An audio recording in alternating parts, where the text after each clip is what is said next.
What's going on, vinyl community? Welcome to another video with the Record Spinner. Consider this a little bit of a post-New Orleans after party because joining me in this special video that you are seeing after the documentary has gone up is Emma from 8 Vinyl Low. Is that Emma from 8 Vinyl Low? But anyways, after we parted ways in New Orleans with the youngest members of the VC, we kept the party going, and we are actually in Chicago because we saw Cheap Trick at the Metro. And given this one is the aficionado of all things Cheap Trick, how was that show? It was amazing. Front row at the Metro, seeing the best fucking rock band you've ever seen. No, it was an incredible show. I couldn't be more pleased with how everything turned out, and it was a bucket list item for me to see them at that venue, just given the history there. So That's awesome. It was my first time seeing Cheap Trick as well, and now it's ruined. yeah. Honestly, you I don't can't. know. I cannot top it from there. Yeah. But seriously, it was absolutely phenomenal. Caught some guitar picks as well. It was an absolute thrilling time. So much fun. Yeah. But the unfortunate thing is the party is ending today. But before I have to head to O'Hare, we're gonna do some record shopping in Records! Chicago. Now, what's the first shop that we're going to? We're gonna go to one of the Reckless locations, I think. That's probably gonna be the first move. There's a couple of different locations, so we'll probably hit up one of those, or maybe a couple of those, and then I think we're gonna do Dusty Groove. Yep. There are also a couple of shops that are closed today on Monday, so it just happens to be. And Which then, is okay because it saves it our saves wallets a little our wallets a little bit. Yeah. Probably grab some lunch, bit. Hell yeah. and yeah, it'll be fun. And then I go home. But let's enjoy it while we can.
And now we are off to Dusty Groove. Yay!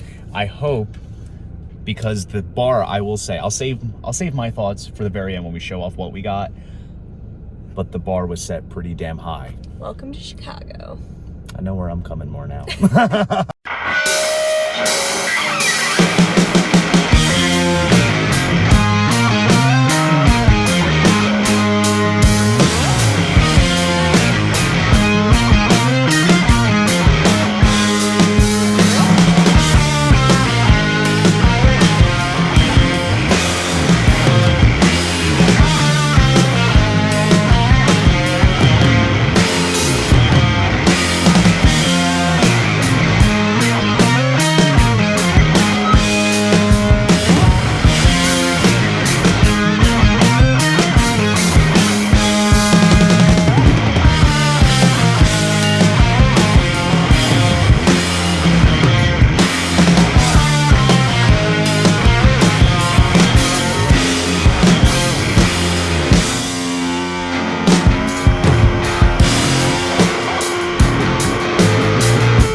All right, so after gorging ourselves I'm so full.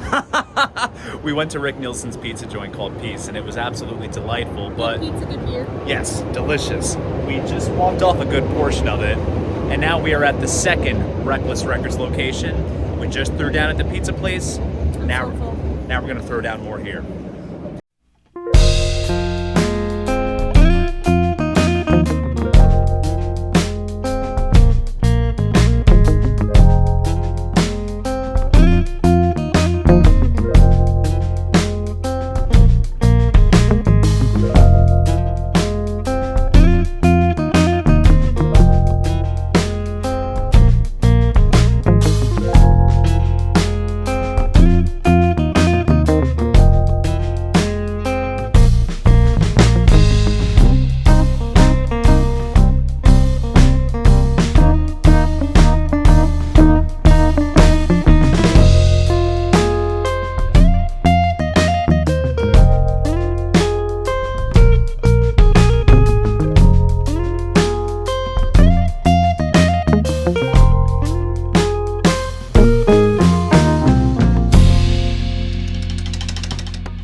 So I lied. We're not doing 3 stores. There's another store that we just happened to come across, and it's one that even Emma has never been to, and that's Sugar Records.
Okay, so we just finished up even more debauchery than what we did this past week.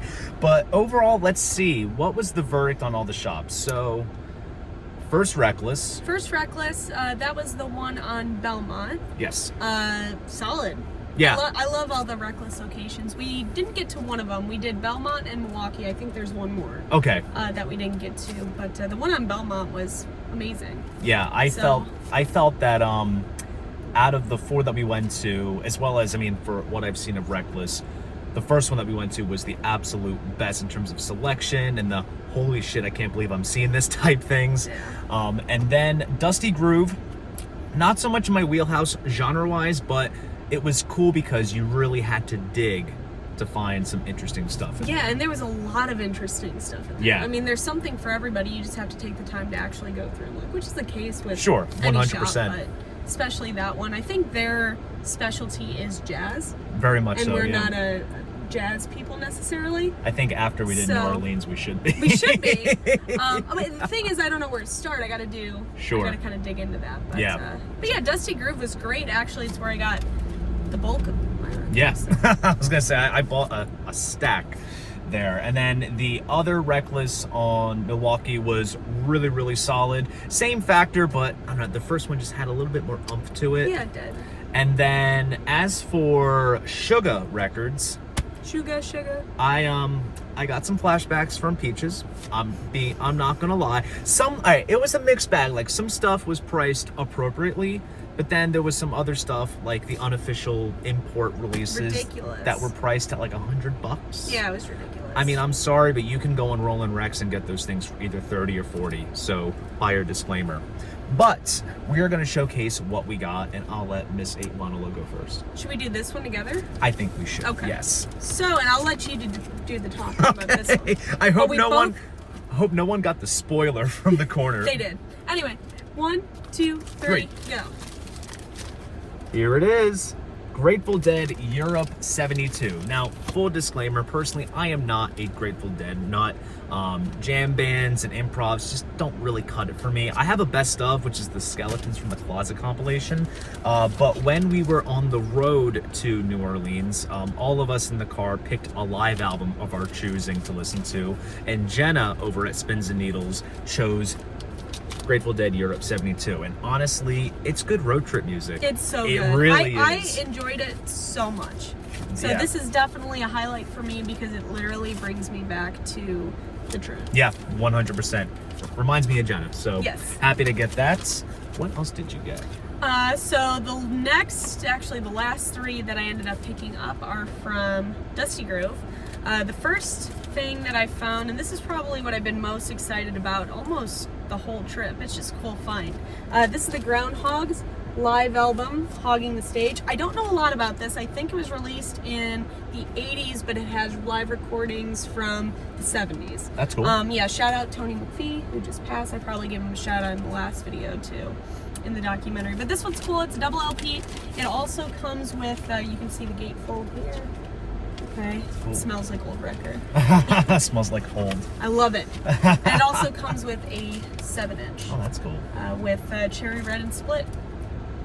So That's awesome. yeah, really cool find. I have never seen that out in the wild, so I was kind of geeking out with that. You're like, let me double check one more time to see if the 7 inches in Yeah, there. because I checked the records and it was really clean, and then I was doing some research on it, and I'm like, oh, I think there was supposed to be a 7-inch in there, so I was about to put it back, and I'm like, you know what, I'm going to check one more time. Opened it up, it was in there, so that was Cool. a no-brainer. Next thing I found, surprisingly, I didn't have this in my collection. I'm a huge Jim Peterick fan, obviously. He's kind of the guy that got me into music when I was like a small kid.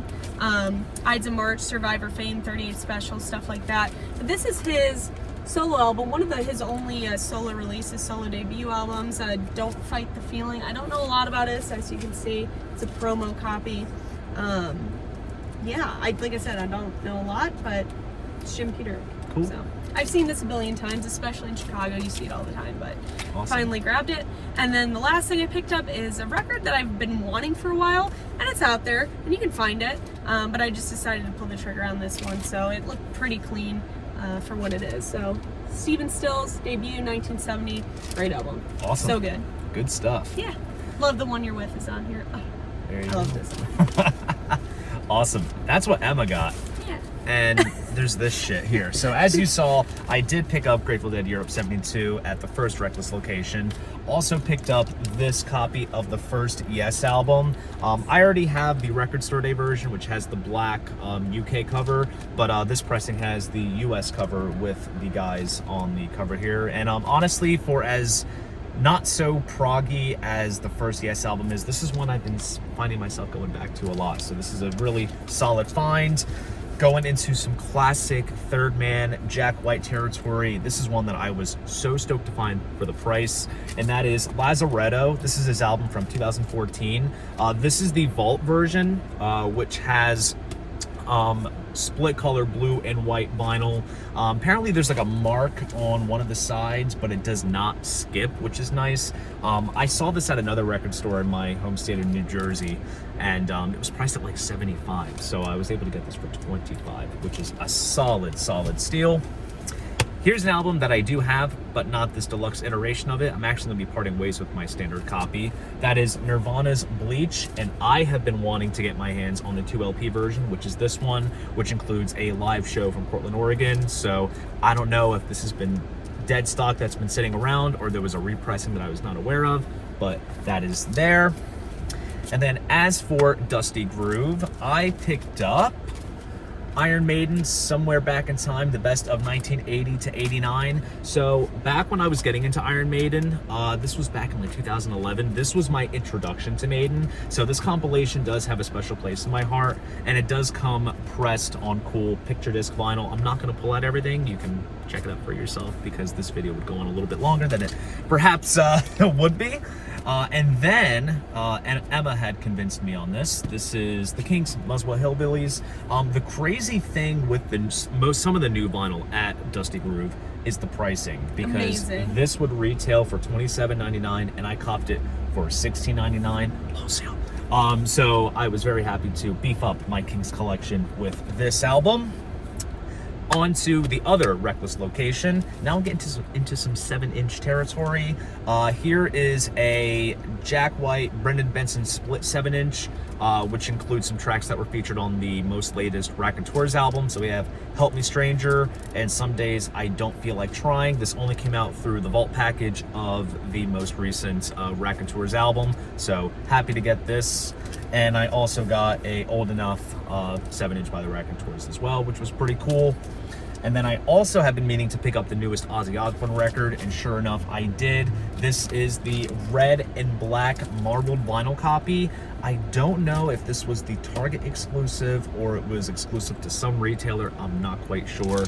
But Patient Number 9, I have been meaning to get my hands on this for a long time. All kinds of people are on here. You have Jeff Beck, Zakk Wylde, Tony Iommi, Clapton. Who else is on here? A bunch of others I'm sure I'm not listing off the top of my head, but happy I got that. And then over at Sugar Records, I also picked up some more 7-inches. George Harrison, My Sweet Lord from Record Store Day, finally got this. And if you saw the New Orleans documentary, I beefed up, or actually I started my David Bowie 7-inch picture disc collection, and I wiped out the rest of the selection that was here. So I got the Zeros 2018 7-inch. This was when they remixed Never Let Me Down for the Love and the Alien box set, so they did a single 7-inch for that. And I also got the 7-inch for Be My Wife as well. And then as for LPs, thanks to Emma, I got into this release here, Albert King, Born Under a Bad Sign. I believe you played this at your place when we got together for St. Louis last year. Yeah, yeah, I have the speakers corner. Oh, really? That is not bad. This is craft. This is definitely going to sound great. It'll sound just as great, but this is one that I have been wanting to get my hands on. And I was adamant throughout, even when I was in New Orleans, because I did encounter this. I said that I wanted to get this in Chicago. So did that. And then I got my hands on something that I thought I'd never see. I was so shocked to see it. I remember seeing it at the old bookstore I used to work at years back, and I never bought it. And when I saw it here and it was priced at what it was priced at the time, because I can tell you right now this goes for much more. This is D.D. King, Standing in the Spotlight. This is the moment in time back in 1989 where Dee Ramone decided to make a rap record. It was the first and only kind of its type, basically. He did not pursue the genre too much, but given it's the Ramones connection, it's Dee Dee, and it's just an interesting thing, I had to bring this home. So there you guys go. That is my little Chicago record store hunt and vinyl haul with Miss 8 Vinyl Low. Thank you so much for joining me on this adventure. Thanks for coming. She has been a phenomenal tour guide in the Chicago area. I gotta say, this was between the Cheap Trick show and the record shopping and checking out Peace Pizza.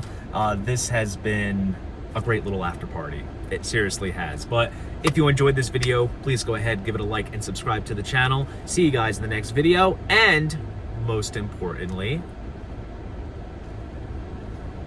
Hello?